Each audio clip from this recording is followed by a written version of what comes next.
Look at someone who just tripped in public, on a busy street, in front of strangers they will never see again. They stand up. They are not hurt, not even a scratch, but their face turns red. Their eyes drop to the ground. Their hands come up to cover their face, and they want, more than anything in that moment, to disappear. Nobody told them to feel this way. The fall did not hurt. The strangers do not matter. And yet the body responds as if something catastrophic just happened, as if survival itself was threatened. Why? Why does a human body punish itself for being seen at the wrong moment? Here is what makes this even stranger. You have felt this alone, in your room, with nobody watching. You remembered something embarrassing from 3 years ago, and your face went red anyway. Your body replayed the moment, refelt the shame, reran the punishment, for something that was already over, for something nobody else even remembers. The body does not care that it was 3 years ago. It fires the same response, the same heat, the same wish to vanish. No dog does this. No chimpanzee. No elephant. No creature on earth blushes from memory. No animal lies awake replaying a social mistake from years ago. Only humans carry this particular weight. And the question is not just why we feel embarrassed. The question is why the body built this feeling at all. What is it protecting? What ancient problem was it designed to solve? And why, thousands of years later, does it still run so deep that a memory alone can trigger it in an empty room at midnight? For thousands of years, people thought embarrassment was about morality, about doing something wrong, about guilt. Ancient philosophers bundled it together with shame and sin and the punishment of conscience. Religious traditions treated it as the body's signal that you had violated a rule, divine or social. If you felt embarrassed, you had done something you should not have done. The feeling was proof of the offense. Even early psychologists treated embarrassment as a minor cousin of guilt, a lesser emotion, a social discomfort, not worth deep investigation, not worth serious scientific attention. They were looking at the surface. Underneath was something far more ancient, far more powerful, far more strange. Imagine you are not in a city, not in a classroom, not on a street. Imagine you are in a small group of 30 people, living together, hunting together, sleeping near each other every night. There are no strangers in your world. There is only the group, and the group is everything. The group feeds you, protects you, keeps you warm in winter, helps you raise your children. Without the group, you die. It is not a metaphor. It is a biological fact. Alone, a human in the ancient world lasted days, maybe weeks. With the group, a human could last a lifetime. Now imagine you make a mistake inside that group. You say something wrong. You misjudge a situation. You do something that makes the group look at you differently, not with warmth, with something else. Suspicion, judgment, distance. In that moment, the group's perception of you is not a social inconvenience. It is a survival threat, being pushed to the edges of the group. Being seen as unreliable, incompetent, untrustworthy meant reduced access to food, to protection, to mates, to everything that kept you alive. Your social reputation was your most valuable survival asset, more valuable than your physical strength, more valuable than your speed, because strength and speed only help you individually. Reputation determines whether 30 other people help you or ignore you when things go wrong. And things always go wrong eventually. So the body built a system, an alarm, a mechanism so powerful and so automatic that it fires before conscious thought can intervene. The moment you detect that your social standing might be damaged, the moment you sense the group's perception shifting, the system activates. Heart rate increases. Blood rushes to the face. Eyes drop. Posture collapses inward. Voice quiets. The body physically signals submission, smallness, non-threat. I know I made a mistake. I know I violated something. Please do not remove me from the group. That is embarrassment, not weakness, not vanity. An ancient survival mechanism running exactly as it was designed to run. But it is not that simple, because embarrassment and shame and guilt are not the same thing. And for a long time, science treated them as variations of the same emotion. It took decades of careful research to separate them. And the separation revealed something deeply important about what embarrassment actually is and what it is not. Guilt is about what you did. You hurt someone. You broke a promise. You acted against your own values. Guilt points inward, at your actions, at your choices, at who you were in a specific moment. Guilt says I did something wrong. Shame is about who you are, not the action, the self. Shame says I am something wrong. I am defective. I am fundamentally unworthy. Shame is corrosive in a way guilt is not. It does not point at a behavior that can be corrected. It points at an identity that feels impossible to change. Shame is one of the most psychologically damaging emotional states a human can experience. Embarrassment is different from both. Embarrassment is about being seen. Specifically, about being seen in a way you did not choose or intend. It does not require that you did something wrong. It does not require that you violated your values. You can be embarrassed by a compliment. You can be embarrassed by someone else's behavior in public. You can be embarrassed by attention, even positive attention, that you were not prepared for. What triggers embarrassment is not wrongness. It is unwanted visibility. The moment the social spotlight lands on you unexpectedly, the moment you become more visible to the group than you intended, the alarm fires, the body responds, the face goes red, the eyes look away, the self tries to shrink. And this distinction matters enormously because it tells us something profound about what the brain is actually monitoring, not your morality, not your actions, your visibility, your place in the social field, how you are being perceived at this exact moment, and whether that perception matches the image you were trying to project. Imagine you are walking into a meeting. You are prepared. You know what you're going to say. You have an image in your mind of how you will appear, competent, calm, in control. And then you walk through the door, and your papers slide out of your hands and scatter across the floor. In that moment, nothing is morally wrong. Nobody is hurt. No rule is broken. But the image you were projecting, the social identity you were carefully presenting, just shattered. The group saw something you did not want them to see. An alarm fires. Instantly, without consultation, without permission. This is why embarrassment can be triggered by other people's actions.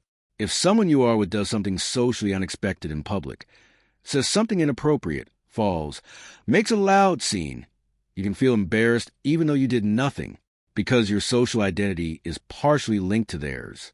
Their visibility becomes your visibility. Their unexpected exposure becomes your unexpected exposure. The brain does not distinguish neatly between my embarrassment and our embarrassment, because in the ancient group, there was no sharp line between individual reputation and group reputation. What your family member did reflected on you. What your ally did reflected on you. The whole network of social identity was entangled, and your body still runs that ancient entangled calculation, automatically, every single time. But here is where it gets even more fascinating. Embarrassment is not just a signal you send to yourself. It is a signal you broadcast others, and the broadcast is specifically designed to be visible.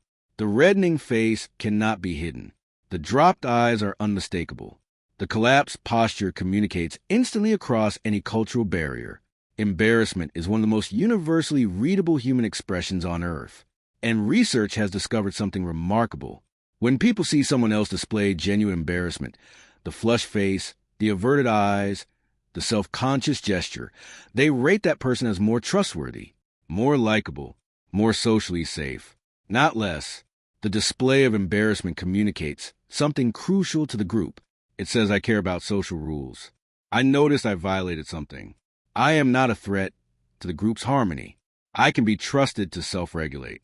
People who never display embarrassment, who cannot blush, who maintain perfect composure no matter what, are actually rated as less trustworthy by social groups, not more, because the absence of embarrassment signals something troubling. It suggests the person either does not care about social norms or cannot read them. Both possibilities are threatening to a group that depends on everyone monitoring their own behavior. Embarrassment is a credential, a social certificate. It proves you understand the rules well enough to feel their violation, even when the violation was accidental, even when you did nothing intentionally wrong. Now think about blushing, that involuntary reddening of the face that nobody can control and everybody wishes they could stop. Charles Darwin was fascinated by blushing. He called it the most peculiar and most human of all expressions. He noted that it serves no obvious physical purpose. It does not make you stronger. It does not protect you from harm. It does not help you run or fight or hide. It is, from a purely mechanical standpoint, completely useless. And yet it persists across every human culture, in every part of the world, in people who are born blind, who have never seen a blush and cannot see their own. The same physiological response still occurs. The blood vessels in the face dilate. The skin reddens. The signal broadcasts. Why would evolution preserve something so apparently useless? Why would a mechanism that makes you more visible at the exact moment you want to be invisible survive millions of years of natural selection? Because it is not useless at all. The blush is an honest signal. Unlike words, which can be carefully chosen and strategically deployed, the blush cannot be faked. You cannot decide to blush to make yourself seem more trustworthy. The body produces it or it does not. And precisely because it cannot be faked, it carries enormous credibility. When the face goes red, the group knows embarrassment is real. The self-awareness is genuine. The social calibration is functioning. The blush is evolution's lie detector, built into the skin itself. And here is something even stranger about blushing. Research has shown that people blush more intensely when they believe they are being observed, even when the observation is not real. If you tell someone a hidden camera is recording them, their blush response increases, even if no camera exists, even if nobody is watching. The mere belief of being observed amplifies the signal. The brain does not just respond to actual social judgment. It responds to imagined social judgment, to anticipated social judgment, to the possibility of social judgment, which is why you can blush in an empty room, why you can feel embarrassed replaying a memory alone at midnight. The social audience does not need to be physically present. The brain carries the audience inside itself, always watching, always evaluating, always ready to fire the alarm. This is one of the most remarkable features of the human brain. It simulates the social world continuously. It runs a constant background process, monitoring how you appear to others, tracking your social reputation, anticipating how actions will be perceived. Psychologists call this the looking glass self. You see yourself through the imagined eyes of others.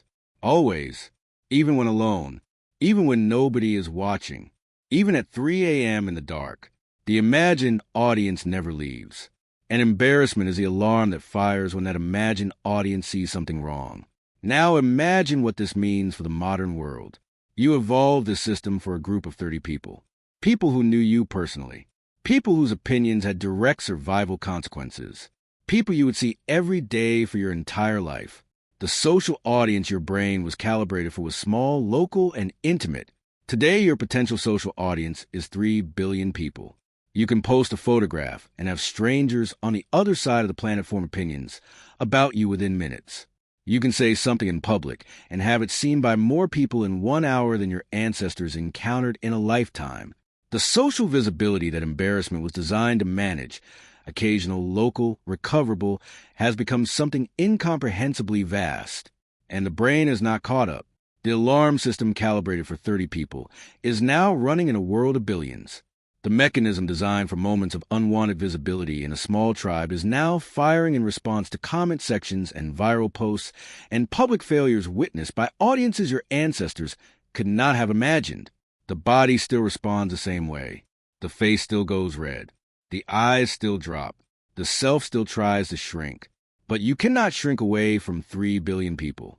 You cannot make eye contact with a comment section. You cannot display submission to an algorithm.